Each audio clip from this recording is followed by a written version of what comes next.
नमस्ते मेरे प्यारे विद्यार्थियों, आप सभी का मेरे चैनल हिंदी विद दीप्ति मेहता में हार्दिक स्वागत एवं अभिनंदन। अपन आज से सेकेंड ग्रेड की तैयारी शुरू कर रहे हैं। जो भी बच्चे सेकेंड ग्रेड हिंदी से तैयारी करना चाहते हैं वो मेरे साथ जुड़े, मेरे चैनल को ज़्यादा से ज़्यादा सब्सक्राइब करें, वीडियो को शेयर करें।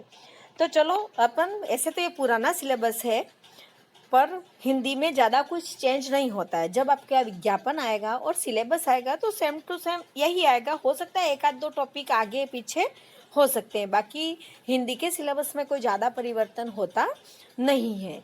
तो अपन पुराने सिलेबस के अनुसार एक बार पढ़ाई शुरू कर देते हैं।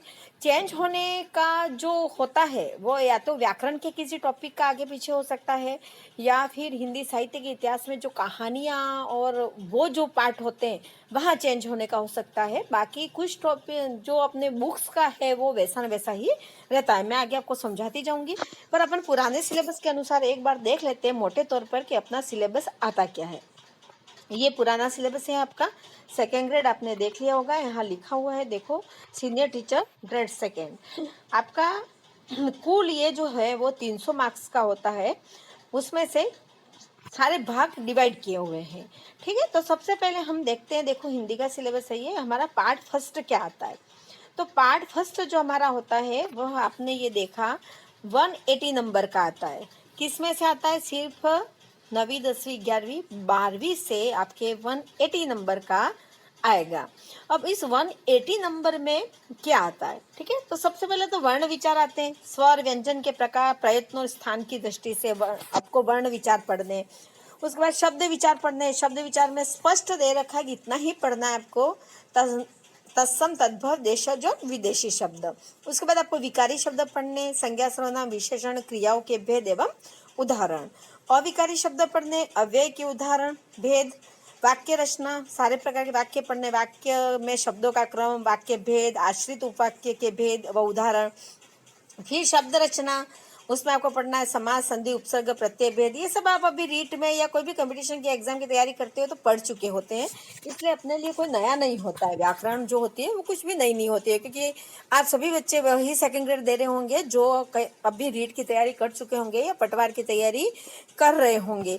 तो इनके लिए ये व्याकरण बिल्कुल सरल है, ईजी है, आपको अलग से तैयारी करने की बिल्कुल जरूरत नहीं होती है। शब्द ज्ञान में पर्यायवाची, विलोम, अनेकार्थ शब्द, समोच्चारित शब्द, है ना, युग्म शब्द, वाक्यांश के लिए एक शब्द, अभी रीट में ये नया जुड़ा था, आपको ध्यान होगा तो। उसके बाद शुद्ध लेखन, वर्तनी की शुद्धता, वाक्य शुद्धियों का सुधार। उसके बाद मुहावरे, कहावतें, अपठित गद्यांश पद्यांश आधारित प्रश्न। सारी चीजें आप ये अभी रीट में देख चुके हो, आपके लिए कुछ भी नया नहीं है। फिर भी अपन तैयारी करेंगे इसकी, पर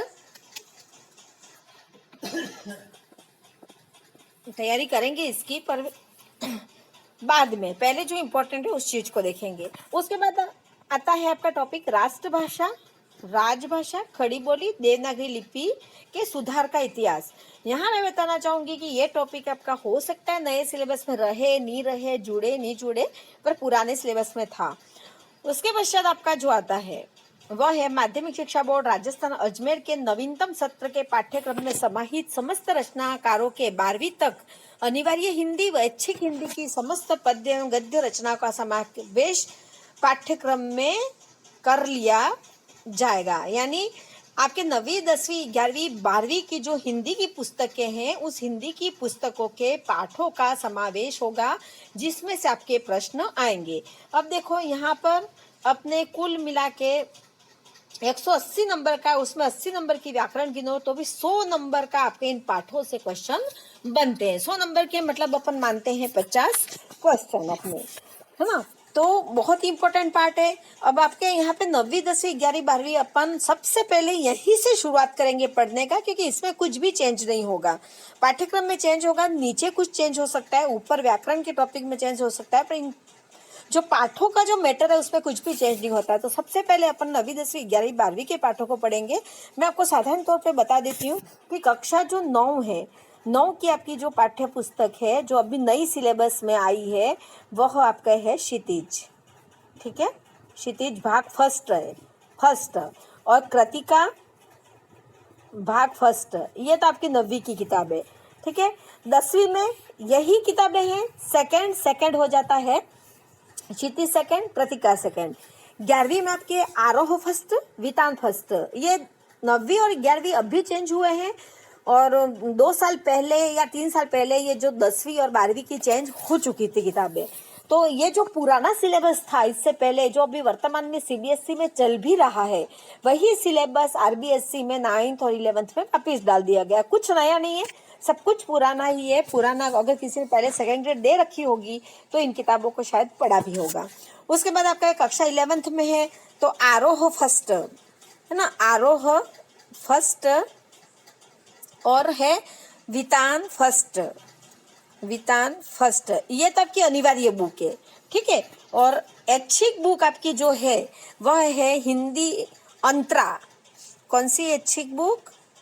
अंतरा फर्स्ट और अंतराल फर्स्ट, ये 11th की है ना, अंतराल फर्स्ट। और उसके पश्चात आपके हैं कक्षा 12th में आरोह सेकेंड, वितान सेकेंड, ये तो अनिवार्य है और ऐच्छिक है, अंतरा सेकेंड, अंतराल सेकेंड। यानी जो किताबें 9वीं में है, जो किताबें 11वीं में है, उसी का फर्स्ट सेकंड भाग है जो 12वीं में दिया हुआ है। पार्ट अलग अलग है। जब अपन पढ़ेंगे एक एक पहले पूरे, जैसे 9 की किताब पढ़ेंगे तो 9 की किताब के पहले पूरे पार्ट कौन कौन से उसको देखेंगे, और उसके पश्चात वो कौन सी विधा का पार्ट है साथ में वही देखते हुए आगे बढ़ते जाएंगे पार्ट को पढ़ाने में। तो ये तो था जो आपको 180 नंबर का जो सबसे ज्यादा वेटेज है 9 से 12th तक के सिलेबस का, जिसमें व्याकरण आती है। लगभग 80 नंबर की आपकी व्याकरण आएगी, और 100 नंबर का लगभग आपका ये या 90 आएगा, समान रूप से आएंगे, पर इतने नंबर का ये आपका आएगा। उसके बच्चे आपका पार्ट सेकेंड जो स्नातक स्तरीय आपके बीए लेवल का आएगा। बीए लेवल में देखो, आप देखो सबसे पहले शब्द शक्तियों के भेद एवं उदाहरण है ना। आपने पढ़ा होगा शब्द शक्ति, अभिधा, लक्षणा, व्यंजना, उनके भेदों को पढ़ना हूँ। यहाँ पर सब चीज अपने को डीप में पढ़नी पड़ेगी, अच्छे से समझना पड़ेगा, क्योंकि काव्य की पंक्तियों से पूछा जाता है, इसलिए इसको अपन पढ़ेंगे। पाठ जैसे ही खत्म होंगे अपन स्नातक स्तरीय शुरू कर देंगे, क्योंकि व्याकरण आप सब पढ़ चुके हो, अभी रीट में अच्छे से तैयारी कर चुके हो, इसलिए आपके लिए नया नहीं है। इसको अपन अंतिम में लेंगे। सबसे पहले अपन पाठ पढ़ेंगे, उसके बाद स्नातक स्तरीय पढ़ेंगे। पूरा सिलेबस यहाँ पर मैं आपको यूट्यूब पे निःशुल्क रूप से कराऊंगी, अगर आप मेरे साथ जुड़े रहे और मेरा हौसला बढ़ाते रहे तो। उसके बाद आपकी काव्य रीतियाँ, काव्य गुण, काव्य दोष। काव्य रीतियाँ और काव्य गुण तो अभी मैंने रीट में भी जिसके लैंग्वेज हिंदी सेकंड थी उनके लिए डाल चुकी हूँ, पर मैंने थोड़ा ऊपर से डाला था, डीप नहीं डाला था रीट के अनुसार।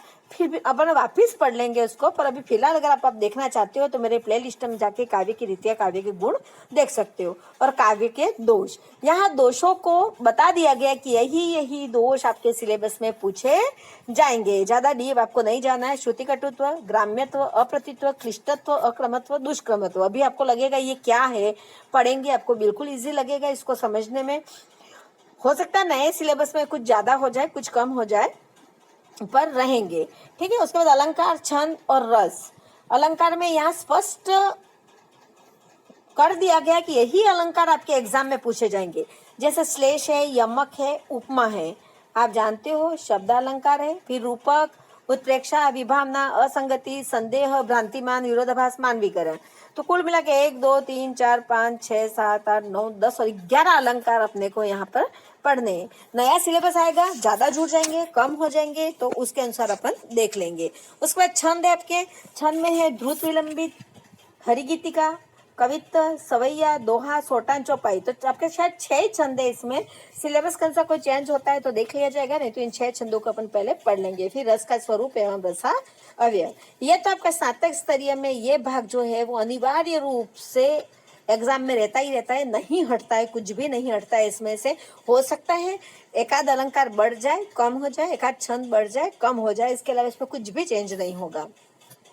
उसके बाद हम उसके आगे आ का देखेंगे। ये तो इसमें कुछ चीजें हैं वो बिल्कुल नहीं हटेगी, मैं पहले से बता देती हूँ। जैसे हिंदी साहित्य के इतिहास का नामाकरण, काल विभाजन, प्रमुख प्रवृत्तियां, रचना एवं रचनाकार, इसमें कुछ भी चेंज नहीं होगा, पढ़ना ही पढ़ना है। हिंदी भाषा उद्भव एवं विकास, हिंदी एवं इसकी बोलियों का सामान्य परिचय, ये भी अपने सिलेबस में रहेगा ही रहेगा। बदलने के चांस बनते हैं तो आपके ये सिलेबस है जो चेंज हो सकता है। इसमें कोई नई रचना डाल सकते हैं या कुछ हटा सकते हैं, यहाँ से ये पूरा चेंज होने के चांस रहते हैं। तो अपन सिलेबस आने के बाद ही इस चीज को पढ़ेंगे। उसके पहले अपन पूरा हिंदी साहित्य का इतिहास, काल विभाजन, प्रवृत्तियां, रचना, रचनाकार, ये सारी चीजें देख लेंगे। वो हिंदी की बोलियों की भाषाओं का उद्भव विकास ये देख लेंगे और ऊपर वाला भाग पढ़ लेंगे। ये जो पार्ट है वो सिलेबस आने के बाद पढ़ेंगे, क्योंकि इसमें हो सकता है कुछ चेंजेस हो, कुछ नई रचना डाल दे, कुछ चेंज हो जाए। पुराने में था जैसे कबीर ग्रंथावली, तो साखी, और साखी के भी प्रथम 5 अंग एवं 10 पद ही पढ़ते थे, और वो भी उसके संपादक कौन थे? श्याम सुंदर दास। तो ये फैक्ट्स दे रखा है, इसका मैं ज्यादा विश्लेषण नहीं करूंगी। तुलसीदास का रामचरितमानस का बालकांड दे रखा था, हो सकता है अभी चेंज करे या यही रहने दे। सूरदास का भ्रमर गीत, और भ्रमर गीत में भी आगे के 20 पद थे। मीराबाई का मीरा पदावली, उसके भी आगे के 20 पद थे। बिहारी रत्नाकर के प्रथम 20 दोहे थे। सूर्यमल मिश्रण के वीर सत्सई के प्रथम 20 दोहे। रामधारी सिंह दिनकर कुरुक्षेत्र प्रथम सर्ग। जयशंकर प्रसाद कामायनी आनंद सर्ग। अज्ञे असाध्य विना आंगन के पार द्वार से। आचार्य रामचंद्र शुक्ल का चिंतामणि भाग 1, उसमें केवल यही पढ़ने थे, उत्साह, श्रद्धा, भक्ति, लोभ और प्रीति निबंध है ये। मोहन राकेश के लहरों के राजहंस। उसके बाद ये कहानियां कुछ दे रखी थी, हो सकता है अभी चेंज हो जाए। कहानियों में आपके उसने कहा था, चंद्रधर शर्मा गुलेरी की थी। जहाँ लक्ष्मी के दे, राजेंद्र यादव की। एक और जिंदगी, मोहन राकेश की। और परिंदे, निर्मल वर्मा की। इसके अंदर से आपको प्रश्न पूछे जाते हैं। कहानियों पढ़ के कहानियों के अंदर से पात्रों से क्वेश्चन आपके पूछे जाते हैं। हो सकता है ये कहानियां भी चेंज हो जाए, तो आपके पूर्णतः सिलेबस चेंज होने के जो चांस है वो यहाँ पर बनते हैं। यहाँ से आपके सिलेबस चेंज हो सकता है, बाकी कहीं से भी सिलेबस चेंज होने की संभावना नहीं है। अब आपने देखा कि 180 और 80 इतने नंबर का तो अपने ये हो गया, मतलब 260 नंबर का। अब अपने पास बचते हैं कितने? 40 नंबर। और 40 नंबर की जो आती है वो अपनी विधियां आती है, यानी अपने 20 क्वेश्चन विधियों से बनते हैं। ठीक है, मैं आपको पढ़ा चुकी हूँ विधियां। रीट के अंतर्गत सभी विधियां डीपली पढ़ाई है। जो विधियां नहीं पढ़ाई है, जो टॉपिक नहीं पढ़ाए हैं, उनको मैं पढ़ाऊंगी, और जो पढ़ा दी है वो आप उन्हीं वीडियो में से देखें, क्योंकि कुछ भी चेंज नहीं होता है। इसमें देखो यहाँ 24 विधियां मेंशन कर दी गई है। रीट में कोई मेंशन नहीं था, यहाँ मेंशन है, इसलिए आपको पता है कि मुझे यही चीज पढ़नी है। देखो, अनुकरणात्मक विधि, इकाई विधि। इकाई विधि मैंने आपको नहीं पढ़ाई है, ये पढ़ा दी है। प्रत्यक्ष विधि पढ़ा दी है। व्याकरण विधि पढ़ा दी है। द्विभाषी पद्धति पढ़ा दी है। सैनिक विधि नहीं पढ़ाई है, पढ़ा दूंगी। ध्वन्यात्मक विधि पढ़ाई है। दूरस्थ शिक्षण नहीं पढ़ाया है, पढ़ाऊंगी। वाचन विधि पढ़ा दी है। परिवेक्षित अध्ययन विधि पढ़ा दी है। आगमन निगमन विधि पढ़ा दी है। अभिक्रमित अनुदेश नहीं पढ़ाई है, तो पढ़ाऊंगी। रसास्वादन विधि पढ़ चुके हैं अपन। सूत्र विधि पढ़ चुके हैं। भाषा संसर्ग विधि पढ़ चुके हैं। भाषा शिक्षण यंत्र उपकरण विधि पढ़ चुके हैं। साचर्य विधि, व्याख्यान विधि, प्रदर्शन विधि, शूट लेखन अभ्यास विधि, दर शिक्षण पढ़नी पड़ेगी। उसके बाद है शूट लेखन पढ़ लिया है। व्यतिरेक पढ़ लिया है। समवाय पढ़ लिया है। हरबटिया पढ़ लिया है। भाषा प्रयोगशाला पढ़ ली। यानी इन 24 विधियों में से 2-3 विधियां ऐसी है जो अपन नहीं पढ़े हैं, बाकी सारे के सारा मैटर अपन पढ़ चुके हैं। तो आप उन्हीं में से रिवाइज करते रहे। मेरे पढ़ाई हुई शिक्षण विधियां विस्तृत पढ़ाई गई है, उसमें से ही प्रश्न आपके आसानी से बन जाएंगे। तो आप वहीं से तैयारी करते जाए, ताकि विधियां मैं पूरी वापिस नहीं पढ़ाऊंगी। जो पढ़ा दी है, जो नहीं पढ़ा दी है वो निश्चित पढ़ाऊंगी। नया सिलेबस आएगा, कुछ चेंज आएगा, कुछ नया जुड़ेगा, तो निश्चित पढ़ाऊंगी मैं आपको। उसके बाद है भाषा शिक्षण के प्रमुख शिक्षण कौशल पढ़ा चुकी हूँ मैं। सुनना, बोलना, पढ़ना, लिखना। सूक्ष्म शिक्षण योजना नहीं पढ़ाई है। जो बीएड कर रहे हैं उनको तो पता ही है सूक्ष्म शिक्षण योजना क्या होती है, पर जो ईमानदारी से बीएड नहीं करते उनके लिए जरूर मैं पढ़ा दूंगी सूक्ष्म शिक्षण योजना। इकाई पाठ योजना नहीं पढ़ाई है, पढ़ा दूंगी। कि अवधारणा एवं प्रारूप का व्यवहारिक ज्ञान, शिक्षण सहायक सामग्री का कक्षा शिक्षण में उपयोग, और भाषा शिक्षण में सतत एवं व्यापक मूल्यांकन। ये चीजें मैंने नहीं पढ़ाई है, उसको मैं पढ़ा दूंगी। हालांकि सतत एवं व्यापक मूल्यांकन आप सभी रीट में पढ़ चुके होंगे। शिक्षण सहायक सामग्री भी रीट में पढ़ चुके होंगे, पर सेकंड ग्रेड के हिसाब से मैं इसको वापिस पढ़ा दूंगी। तो ये तो था अपना हिंदी का कुल सिलेबस। इसमें से सबसे पहले मैं आपको पाठों का मैटर पढ़ाना शुरू करूंगी, क्योंकि वहीं से कुछ भी चेंज नहीं होगा। और जो हिंदी साहित्य के इतिहास की शुरुआत है उसको मैं पढ़ाऊंगी। बाकी चेंज होने की पूरी संभावना बनती है, तो जब आपका वैकेंसी आएगी और आपका सिलेबस आएगा, उसके बाद अपन उन टॉपिकों को पढ़ेंगे।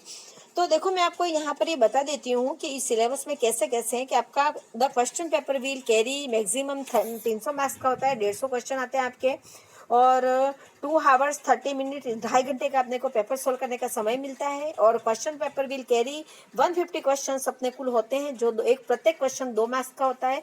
1/3 इसमें कट डाउन होता है, मार्क्स गलत क्वेश्चन होने पर कट जाता है।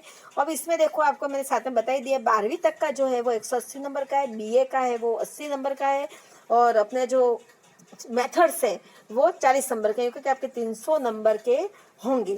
अब अपनी बात आती है, ये तो सेकंड ग्रेड का था। फर्स्ट ग्रेड में, तो फर्स्ट ग्रेड में सेम टू सेम वैसे ही होता है। यहाँ 9वीं 10वीं 11वीं 12वीं पढ़नी पड़ती है, वहाँ 11वीं 12वीं पढ़नी पड़ती है सिर्फ किताबें। तो आपको 9वीं 10वीं 11वीं 12वीं पढ़ोगे तो साथ में 11वीं 12वीं पढ़ लोगे, फर्स्ट ग्रेड वहीं कंप्लीट हो जाएगी। व्याकरण में कुछ टॉपिक है, कुछ चेंजेस है तो जिसको मैं करवा दूंगी। तो आपके साथ साथ में आप सेकंड ग्रेड की तैयारी करोगे। जो बच्चे फर्स्ट ग्रेड की तैयारी करना चाहते हैं वो भी साथ में जुड़े रहे, तो उनके भी साथ में तैयारी होती जाएगी। हिंदी साहित्य का इतिहास वही के वही होता है, कुछ चेंज नहीं होता है, चाहे फर्स्ट ग्रेड दो चाहे सेकंड ग्रेड दो।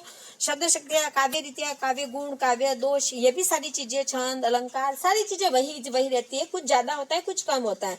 तो फर्स्ट ग्रेड के हिसाब से मैं उसको ज्यादा कम जो भी होगा उसको कराती जाऊंगी। तो साथ में आपके सेकंड ग्रेड के साथ साथ जो बच्चे फर्स्ट ग्रेड की तैयारी करना चाह रहे हैं वो भी मेरे साथ जुड़े रहे, तो उनकी भी तैयारी अच्छे से होती जाएगी। तो यह मैंने आज हल्का सा आपको सिलेबस का विश्लेषण किया है कि आपको पता चल जाए कि हमको सिलेबस के अंतर्गत पढ़ना क्या है। अगर हमारा सिलेबस चेंज हो सकता है तो चेंज होने की संभावना कहाँ पर है, ये मैंने आपको बता दिया है। कल से अपन कक्षा 9th माध्यमिक शिक्षा बोर्ड की जो पुस्तक है क्षितिज फर्स्ट, वहां से अपन पढ़ना शुरू करेंगे फर्स्ट पार्ट से। जैसे 9th की किताबें पूरी हो जाएंगी, 10th में पहले से ही पढ़ा चुकी हूँ, मेरे प्ले लिस्ट में 10th की बुक्स पूरी पढ़ी हुई है, पर मैंने उसको 10वीं कक्षा के अनुसार पढ़ाया था। साथ में ये नहीं बताया था कि कंपटीशन में इस तरह के क्वेश्चन बनेंगे, इस तरह के क्वेश्चन बनेंगे। आप कहो तो मैं दोबारा पढ़ा दूंगी, अगर आप कहो कि हम उसी से पढ़ लेंगे तो मैं क्या करूंगी, आपके उसके क्वेश्चन आंसर आपको सोल्व करवा दूंगी, ताकि आपको ये पता चल जाएगा कि इसमें इस तरह के क्वेश्चन बनेंगे। क्योंकि पार्ट मेरे द्वारा 10वीं के पूरे पढ़ाए हुए हैं, आप मेरे प्ले लिस्ट में जाके 10वीं के पार्ट को पढ़ सकते हैं। ऐसे ऐसे जैसे जैसे हमारे पार्ट कंप्लीट होते जाएंगे हम आगे बढ़ते जाएंगे, और मैं आपको 12th तक की पूरी पुस्तकें कराऊंगी। साथ में मैं बीच बीच में आपकी सीरीज शब्द शक्तियों की वगैरह की भी शुरू करती जाऊंगी जैसे जैसे मुझे टाइम मिलता जाएगा। तो चलो इसी के साथ यहाँ पर मैं विराम देती हूँ। साथ में मैं आपको कहना चाहूँगी कि आप मेरे साथ जुड़े रहें, मेरे वीडियो को ज़्यादा से ज़्यादा शेयर करें, मेरे चैनल को सब्सक्राइब करें, तो मुझे मेरा भी मोटिवेशन बढ़ता रहेगा और मैं भी कुछ नया नया करती रहूँगी। आपसे मैं पूर्ण वादा करती हूँ कि अब रोज़ आपका एक न एक वीडियो आएगा, नहीं आएगा तो एक दिन छोड़ के एक दिन आएगा, पर सप्ताह में 4-5 वीडियो आपको मिल ही जाएंगे। और आपको मैं जल्दी से जल्दी किताबें पूरी कराने की कोशिश करूंगी। साथ में मैं किताबें पूरी कराने के साथ साथ बताती जाऊंगी कि कंपटीशन एग्जाम में क्वेश्चन कहाँ से बनते हैं, कहाँ से पुटअप होंगे, किस प्रकार से पुटअप होंगे। तो आप मेरे साथ बने रहें, जुड़े रहें। जय हिंद, जय भारत।